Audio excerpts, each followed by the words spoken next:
मैंने तुरंत जवाब दिया, आप अपना ड्रामा भेज दीजिए। एक सप्ताह बाद एक ड्रामा आ गया, पर अब के पत्र में भूमिका लिखने की ही नहीं बल्कि कोई प्रकाशक ठीक करने की भी प्रार्थना की गई थी। मैं प्रकाशकों के झंझट में नहीं पड़ता। दो एक बार पढ़कर कई मित्रों को जानी दुश्मन बना चुका हूं।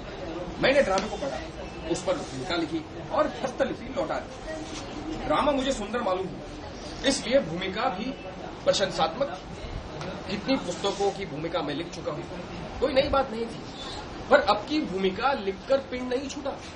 एक सप्ताह बाद एक लेख आया कि इसे अपनी पत्रिका में प्रकाशित कर दीजिए। इसे गुण कहिए या दोष, मुझे दूसरों पर विश्वास बहुत जल्द आ जाता है, और जब किसी लेखक का मामला हो तो मेरी विश्वास क्रिया और भी तीव्र हो जाती है। मैं अपने एक मित्र को जानता हूं, वो साहित्यकारों के साये से भी दूर भागते हैं। वो खुद निपुण लेखक, बड़े ही सज्जन, बड़े ही जल्दार।